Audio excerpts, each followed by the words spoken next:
Բանակային դրույթները հիմնականում ամենաձանձրալի հատվածն է քաղաքական գործունեության, բայց կարծում եմ դա մեր ծրագրին չի վերաբերվում, եւ ես կփորձեմ մաքսիմալ կարճ ներկայացնել այդ ծրագրի երկու գլուխները, անվտանգությունը եւ արտադրությունը աշխատատեղերը։ Այսօր Վաշինգտոնում տեղի ունեցած ահաբեկչական ակտը ցույց է տալիս, որ մեր աշխարհը շատ փխրուն է։ Աստված մի արասե, եթե այսօր Վաշինգտոնում նման ահաբեկչություն ունենար արդյունք, ապա մենք կընկնեինք նոր տուրբուլենտության շրջանի մեջ, որտեղ այդ երկրում նորից ընտրություններ, իսկ դուք գիտեք, թե այդ երկրում ընտրությունների ժամանակ ինչ է տեղի ունենում մեր տարածաշրջանում։ Այսինքն այն փխրուն խաղաղությունը, ինչը որ կար, միանշանակ կարող էր փլուզվել։ Այսօրվա աշխարհը այդպիսին է, հետևաբար անվտանգությունը յուրաքանչյուր երկրի ու պետության համար դառնում է գերկարևոր, եթե չասեմ, որ ամենակարևոր հանգամանքը։ Նույնիսկ նման մեծ երկրի ու նման հզոր երկրի համար, ինչպիսին Միացյալ Նահանգներն, առավել ևս մեր համար։ Ինչ պետք է անել, որ նման տուրբուլենտությունից հնարավորինս խուսափել եւ պաշտպանված լինել։ Առաջին հերթին այդ խնդիրը լուծելու համար մենք պիտի նայենք մեր անցած ճանապարհին ու այդ անցած ճանապարհից հետևություն անենք։ Արցախյան ազատամարտի առաջին փուլի ժամանակ մենք հաղթեցինք Ադրբեջանին, բայց մենք չկարողացանք այդ հաղթանակը պահել, որովհետև մենք պարտվեցինք տնտեսական դաշտում։ Մենք կորցրեցինք մեր հաղթանակը։ Հիմա մեր միակ հնարավորությունն է տնտեսական դաշտում հաղթել Ադրբեջանին։ Եվ տնտեսական դաշտում Ադրբեջանին հաղթելու համար մենք մեր առաջ պիտի դնենք ամբիցիոզ ծրագրեր, եւ ես համարում եմ, որ այն ծրագիրը, ինչը մենք այսօր ներկայացնելու ենք, դա շատ ամբիցիոզ ծրագիր է։ Մենք մեր առաջ դնում ենք խնդիր 10 տարում Հայաստանի բյուջեն տասնապատկել եւ հասցնել 80 միլիարդի։ Մեր այդ բազմաթիվ տնտեսագետներ կվիճեն, որ դա անհնարին է, բայց մենք եթե ուզում ենք, որ մեր երկրում դառնա խաղաղությունը հարատև, որ աշխարհի տարբեր ծայրերում փոփոխություն լինելու դեպքում մեր երկրում այդ փոփոխությունը լուրջ ազդեցություն չունենա, մենք պիտի հասնենք սրա։ Օրինակի համար ասեմ ձեզ, որ Իսրայելի բյուջեն 110-ից 120 միլիոն դոլար է, 80 միլիարդ դոլար է, 80 միլիարդ դոլարի պարագայում Հայաստանի հետ որևէ մեկը սպառնալիքներից չի խոսի, 80 միլիարդ դոլար բյուջեի պարագայում մենք ենք Ադրբեջանի հետ խոսելու անկլավներից, մենք ենք առաջ մղելու սահմանազատումը։ Մենք այս խնդիրը պիտի դնենք եւ այս խնդիրը պիտի կարողանանք լուծել, որով եւ հարգած կլինենք Արցախյան թե առաջին ազատամարտի, թե երկրորդ ազատամարտի զոհերի հիշատակը։ Ինչից սկսել։ Առաջին քայլը սկսելու համար պիտի սկսենք բանակից եւ սպառազինությունից։ Նախորդ պատերազմը ցույց տվեց, որ մեր սպառազինությունը իր էության մեջ 21-րդ դարի 5-րդ սերնդի սպառազինությանը չի համապատասխանում, հետևաբար մենք պիտի գնենք նոր սպառազինություն։ Իսկ ինչից սկսել միանշանակ հակաօդային պաշտպանությունից։ Այստեղ հարց է առաջանում։ Որտեղից գնել այդ հակաօդային պաշտպանությունը եւ որ երկրի հակաօդային պաշտպանության սարքերն են, որոնք այսօր կարողանում են գոնե մինիմալ հնարավորություններ տալ հակառակորդին խոցելու իրենց թիրախները։ Այդ երկրներն են Միացյալ Նահանգները, Եվրոպան, այդ երկրների մեջ է մտնում նաև Իսրայելը, վերջին շրջանում այդ երկրների մեջ է մտել նաև Ուկրաինան, որը նման հակաօդային պաշտպանության սարքավորումներ է արտադրել։ Ասեմ ձեզ, որ նաև Ուկրաինայում իրեն արդարացրել է իր հակաօդային պաշտպանության սարքերով Լեհաստանը։ Հիմա այս երկրները կվաճառեն Հայաստանին հակաօդային պաշտպանության սարքեր, իհարկե ոչ։ Ինչու՞։ Որովհետև Հայաստանի Հանրապետությունը Ռուսաստանի հետ միասնական հակաօդային պաշտպանության համակարգում է գտնվում, իսկ այդ հակաօդային պաշտպանությունը միասնական իրեն չարդարացրեց 2020 թվականի 44-օրյա պատերազմի ժամանակ, երբ Հայաստանի S-300 հեռահար հակաօդային պաշտպանության սարքավորումները, որոնք բավականին թանկ են, խոցվեցին բայրակտարներով, երբ ադրբեջանական անօդաչու սարքերը հասան մինչև Աբովյան, պտտվեցին Աբովյան քաղաքի վրայով եւ հետ վերադարձան։ Հետևաբար, այն ինչ ունենք, դա իրեն չի արդարացրել։ Հետևաբար, որպեսզի նույն բանը չկրկնվի, մենք պիտի հրաժարվենք Ռուսաստանի հետ հակաօդային պաշտպանության ընդհանուր համաձայնագրից։ Պատահական չի, որ մեր ծրագրում մենք առաջինը դա ենք գրել։ Ոչ թե ՀԱՊԿ-ը, այլ առաջինը պետք է հրաժարվել ՌԴ-ի հետ միասնական հակաօդային պաշտպանության համակարգից։ Առավել ևս, որ երկրի վարչապետը ինքն էլ խոստովանել, որ 44-օրյայի ժամանակ հակաօդային պաշտպանության համակարգերը Հայաստանում անջատված են եղել։ Թե ով է անջատել, բնականաբար ոչ հայերը։ Այդ արել են ռուսները։ Հետևաբար սա առաջնային քայլ է, եւ մենք ինչպիսի զինատեսակներ էլ առնենք Հնդկաստանից թե Ֆրանսիայից, միևնույն է այդ զինատեսակները 2-3 օրում վերածվելու են մետաղի ջարդոնի, որովհետեւ օդային տարածքում անպաշտպան ենք եւ համեմատաբար էժան անօդաչու թռչող սարքերը շատ արագ կարճ ժամանակի մեջ դրանք խոցում։ Երկրորդ խնդիրը մենք տեսնում ենք, որ էլի 1-1.5 տարվա մեջ ամենաուշը 2 տարվա մեջ պիտի հրաժարվել ՀԱՊԿ-ից։ ՀԱՊԿ կառույցը իրեն չի արդարացրել 2020 թվականից հետո Հայաստանի տարածքների վրա Ադրբեջանի նախաձեռնած սանձարձակություններից, ավելին ՀԱՊԿ-ը չի ճանաչել Հայաստանի Հանրապետության տարածքը, մի դեպքում ասել է, որ դուք սխալ նամակ եք ուղարկել, երկրորդ դեպքում ստիպված է եղել ասել, որ ձեր սահմանները սահմանազատված չեն, երբ որ կսահմանազատվեն, այդ ժամանակ էլ մենք կգանք ու ձեզ կաջակցենք։ Հետևաբար, որպես ռազմական կառույց ՀԱՊԿ-ը իրեն չի արդարացրել ընդհանրապես եւ այդ սառեցված հասկացողությունը Բագրատ Սրբազանին է հիշեցնում, հետեւաբար դրանից հրաժարվել է պետք միանշանակ։ Այնպես ինչպես Բագրատ Սրբազանի սրբազանությունից է հրաժարվել պետք։ Եվ երրորդ Հայաստանի Հանրապետությունը ամենաէականը պիտի կարողանա առաջիկա 5 տարիներին անցնել պրոֆեսիոնալ բանակի մոդելի, նման արագությամբ բանակի անցումը անվանվում է ինտենսիվ մոդել, նման մոդելներ կիրառվել են իմիջայլոց, ինտենսիվ պրոֆեսիոնալ բանակի անցել Լեհաստանը, 5 տարում է Լեհաստանը, անցել լրիվ պրոֆեսիոնալ բանակի, եւ մենք համարում ենք լրիվ իրատեսական դա անցնել, այդ խնդիրը լուծելու հնարավորությունը, բացատրեմ ինչու։ Եվ ինչպես ենք դա տեսնում։ Մենք դա տեսնում ենք ոչ միայն բանակի բյուջեն չավելացնելով, չնայած մենք կարծում ենք, որ մենք մեր տնտեսությունը 5 տարվա մեջ գոնե պիտի հասցնենք 3 միլիարդի, իսկ 10 տարվա մեջ 10 միլիարդի։ 5 տարվա մեջ 3-ից 4 միլիարդի, 10 տարվա մեջ 10 միլիարդի, դա լրիվ իրատեսական է, եւ եթե դա հասցնում ենք, ապա բանակի բյուջեն էլ կավելացնենք, բայց նույնիսկ եթե բանակի բյուջեն չենք ավելացնում, այս բյուջեով հնարավոր է անցնել պրոֆեսիոնալ բանակի, բացատրեմ ինչու։ Եվ ինչպես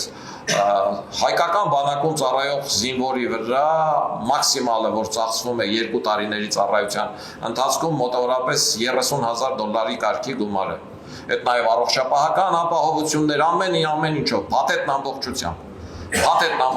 $30,000 է։ Այսօր ուկրաինական արտադրության փոքր անօդաչու սարքերը, որոնք իրենք օգտագործում են նույնիսկ ուղիղ յուրաքանչյուր զինվորի վրա անհատապես, այդ սարքերը $1,000-ից մինչև $10,000 են հետ վերադարձողները։ Այսինքն օդային տարածքը վերահսկելու, օդային տարածքում սահմանները վերահսկելու հետախուզական աշխատանք անելու համար լավագույն անօդաչու թռչող սարքերը, որոնք որ Հայաստանը արտադրում է եւ դրանք ես տեսել եմ, դրանք նաեւ այսօր մարտական հերթափոխություն են կատարում, կան Հայաստանի արտադրության UL կոչվող անօդաչու թռչող սարքերը, որոնց ես ուլ եմ անվանում, բայց իր արտադրող տնօրենը խնդրեց ասած գոնե ցուլ ասեք, UL է, ոչ թե ուլ, եւ դրանք շատ լավ իրենց արդարացնում են եւ դրանք կարող են հետախուզական այդ ամբողջ աշխատանքը իրենց վրա վերցնել։ Երկրորդ զինվորը հերթապահում է դիրքերում, ինքը վտանգի տակ է դնում իր կյանքը, ինքը հոգնում է 14 օր բարձրանում է այդ դիրքերում կանգնելու համար, ավելին երբ որ կանչում են պահեստազորին 25 օրյա հավաքների, այդ 25 օրից մինիմումը 14 օրը ինքը կանգնում է էլի դիրքերում եւ տեսականորեն բանակի սպառազինության գործունեությանը չի ծանոթանում, իսկ Հայաստանում հիմա արտադրվում են զինվորին փոխարինող ռոբոտ դրոններ, որոնք թրթուրների անիվների վրա են, անիվները թրթուրային են, որոնք ցանկացած տեղում անցողիկ են, որոնք երբ որ շուռ են գալիս, իրենք իրենց վերականգնում են, դրանք էլեկտրական լիցքավորման են, դրանք հերթապահում են 4 օր, եթե դիրքերում կա հոսանքի սնուցման աղբյուր, ապա ինքն իրեն կանգնում է հոսանքի սնուցման կետին, այնպես ինչպես տան փոշեցուցիչներն են, տեսած կլինեք, այդ կերպ այդ դրոնը կանգնում է զինվորի փոխարեն, ինքը կանգնում է 4 օր առանց հերթափոխելու, ինքը կրակում է բոլոր տեսակ հրաձգային զենքերից եւ ինքը ունի գիշերային տեսողություն, իր տեսողության հեռահարությունը մինչեւ 2 կիլոմետր է, նույնիսկ վատ եղանակի պայմաններում, այսինքն այդ դրոնը իր պարամետրերով ամբողջությամբ փոխարինում է 4 եւ ավել զինվորի 1 օրվա մեջ, իսկ 4 օրվա մեջ 16 զինվորի։ Այդ դրոնին կարող է ղեկավարել մի դրոնավար Երևանում նստած կամ զինվորական համապատասխան բաժնում նստած, ինքը հեռավորությունը որևէ կապ չունի, որովհետև դրանց կառավարման համակարգերը ալիքային են։ Եվ այդ դրոնը, որը արտադրվում է Հայաստանում, անունը ճստիկ է, ինքը արժի 30,000 ներառյալ շահութաբերություն։ Այսինքն այդ դրոնը փոխարինում է 4 զինվորի, 4 օրում 16 զինվորի եւ ինքը Հայաստանում արտադրվում է, հետեւաբար մենք առաջարկում ենք հետեւյալ մեխանիզմը։ Յուրաքանչյուր տարի բանակից կրճատել 20% զինծառայող,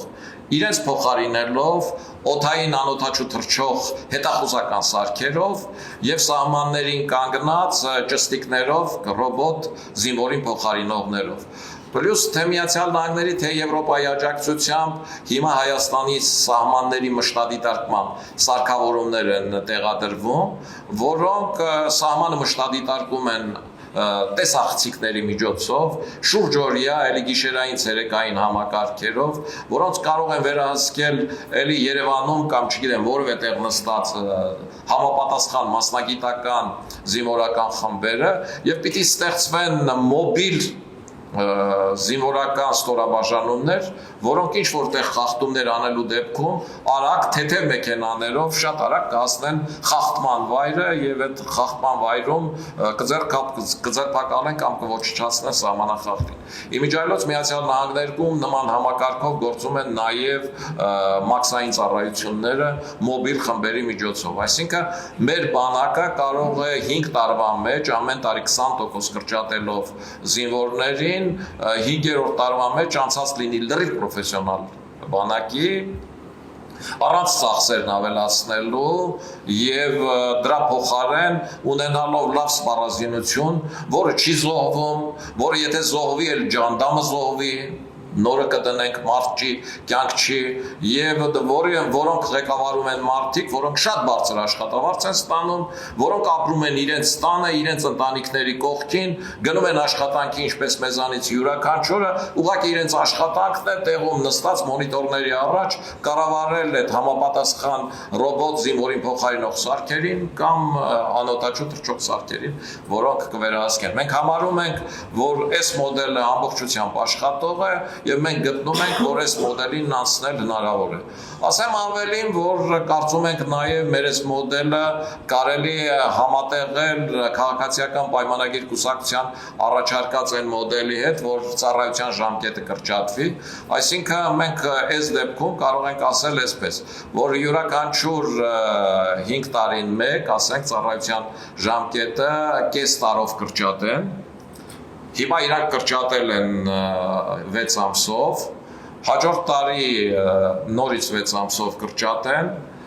հետո նորից 6 ամսով կրճատեն, 5-րդ տարին արդեն դառնա ուղղակի մշտական այն պայմանագրային զորակոչի հավաքման տարի։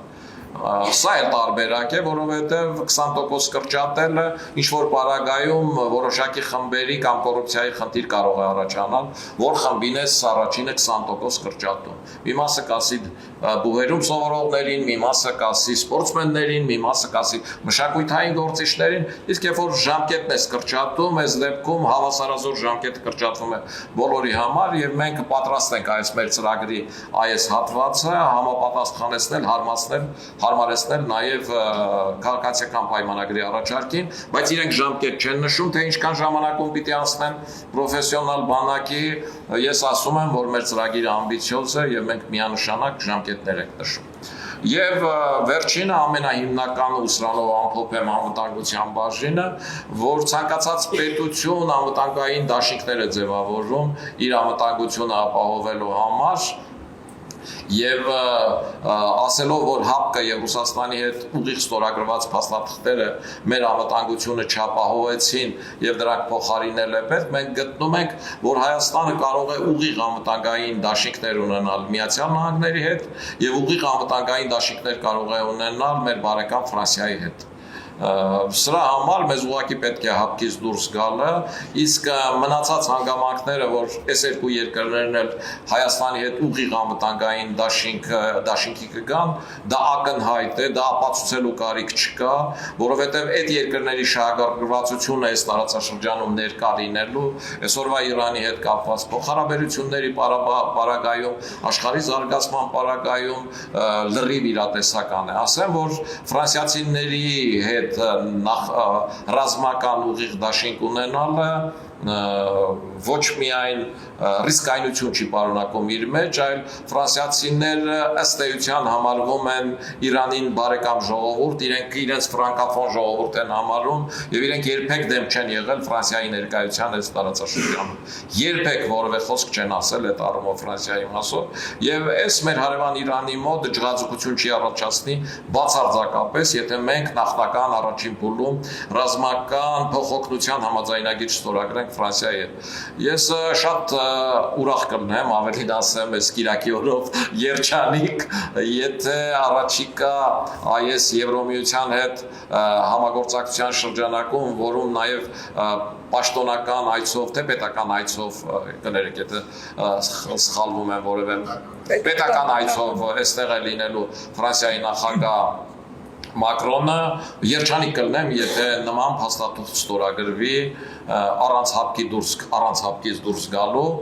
բայց անկեղծ ասած քիչ հավանական եմ համարում, որովհետև այս դեպքում նորից նույն Մարիա Զախարովաները կասեն, որ միևնույն ժամանակ երկու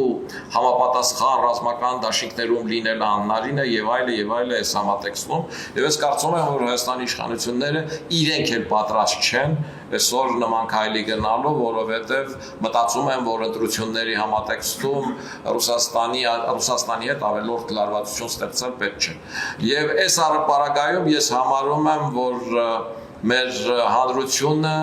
անվտանգային նման ծրագրի համար մեզ պիտի քվետա։ Մեզ պիտի քվետա, որ մենք ազգային ժողովում փոխարինենք չաշխատող, ոչինչ չանող, միայն իշխանափոխությունից խոսող ընդդիմությանը,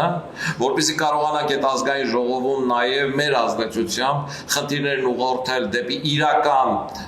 ռազմավարական գործընկերություն եւ դեպի անվտանգություն։ Այն առաջարկը, ինչը մենք անում ենք մեր ժողովրդին, ես համարում եմ իրատեսական ու ես համարում եմ լրիվ անկեղծ մեր երկրի ու պետության շահերից բխող առաջարկ եւ գտնում եմ, որ միայն այդպես է, որ մենք կարող ենք պատվով կանգնել մեր երկրի ինքնիշխանության ու անկախության համար իրենց կյանքը զոհած զինվորների շիրիմների առաջ եւ նայել նրանց ծնողների աչքերին։